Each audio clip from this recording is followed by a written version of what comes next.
showing you 4 easy steps to write unique and interesting bass lines. So as you can see, I have FL Studio open, and we're going to be working in A minor scale, and I've got the bass note, the bass note of each of the chords we're going to be using. So right here we've got A minor down to a G major to an E minor back up to a G major. As you can notice, we're in 4/4 time, so each chord is going to be played 4 beats in 4 different measures. Except for right here on the E, you can see we've got 3 beats right here, and for the last G we actually have 5. Just to add a little bit of interest and make things a little bit more fun. So the first thing we're going to do, the first step, is actually to syncopate our bass line. And I've talked a little bit about syncopation before, and basically syncopation is the accenting of the offbeats. So what you want to do is you want to notice what time signature you're in first. So as you can see, we're in 4/4, which means we're going to play 4 beats in 4 different measures. So as you can see, we already have a little bit of syncopation here with the last note of the G. It's actually being played for 5 notes, bleeding into this 3rd measure here. And this E is actually only being played for 3 instead of 4. So it's not being played on this first note of the 4th measure, this last chord, which is creating syncopation already. So for the first step, we're actually going to keep that symmetrical, and we're going to play on that 4th beat of each of these chords, just like that. Pretty simple way to add some syncopation, super simple. And then we're going to not stop there. We're actually going to add more syncopation, and since we're in 4/4 time, keeping a consistent pulse throughout the song is usually pretty good for keeping rhythm and making people want to dance a little bit to it. So we're actually going to cut it right here on the half note of each of these measures, because that's something we can keep consistent as well. So as you can see, we've already added pretty good little syncopation here, and we can start moving on to the next step, which is adding rest. So adding rest is a really good way of adding a little bit more space in your melody, as well as keeping things a little bit more energetic as well, depending on how you use your rests. So using rests is super simple. All you have to do is either delete notes or shorten them. So what I'm going to do here is I'm actually just going to shorten these long notes down to just a 1/4 note like the rest of these. So I'm going to do that here and here. And I'm actually going to leave this one the same, just for a little bit of contrast in the song. And I think that's good for the rest. So then we can move on to our 3rd step, which is actually something I like to call ping-ponging.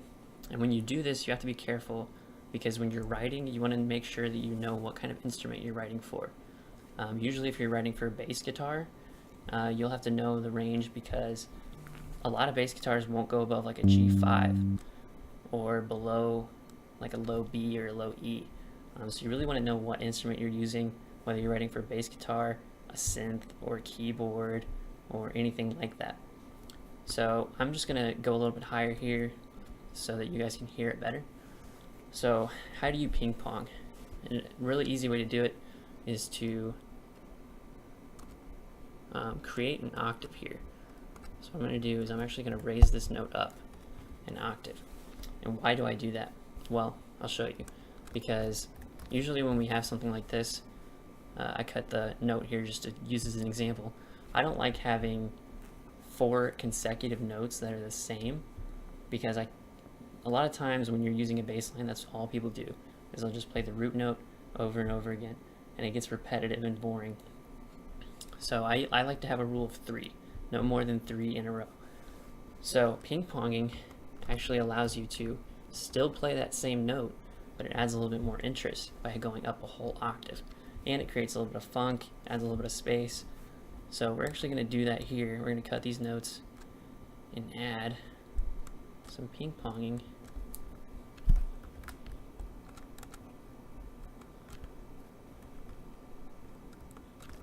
to our bass line. So I'll let you guys listen to that just to see how it sounds.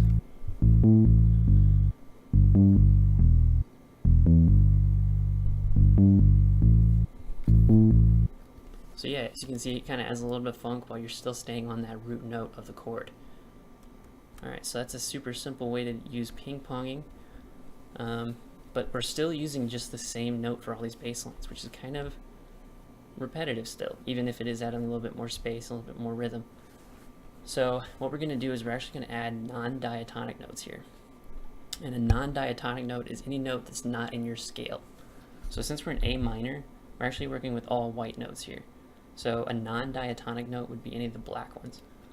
So what we're going to do is we're going to cut a note again like this, so that we're working with eighth notes on these last four. And a super simple way to use a non-diatonic note is just to drop it a minor second. So we're actually going to be using that G sharp or an A flat, and it creates us a little bit of smoother transition to the next chord, but it also adds a little bit of flavor to a repetitive bass line as well. So we're going to do that to this one as well, just add some symmetry. We're going to drop it right there to the F sharp or the G flat, and then we're going to do it again right here. But since it's going to loop and we're going from a G to an A, we're actually going to go up on this one, G sharp, so that it's a little bit transition, goes up into the A instead of down and then jumping to the A. So when you're using non-diatonic notes, you want to be careful that in the rest of your song, you're not going to play like a regular G on top of this G sharp, because it could sound good if that's what you're going for. Most of the time, you want to stay harmonic with it. So you're actually just going to try to avoid that and just play like a G over that A and let it hang. So that's a good tip for if you're trying to stay harmonic. But if that is what you're going for, then that's a good way to do it too. So now you can see we've got a little bit of a bass line here. If you learned anything today, make sure to subscribe, hit the like button, turn on notifications. Leave a comment down below about what you think about this technique, and let me know about what kind of bass lines you like to write or any tips that you have as well. And I'll let you guys have the final playthrough.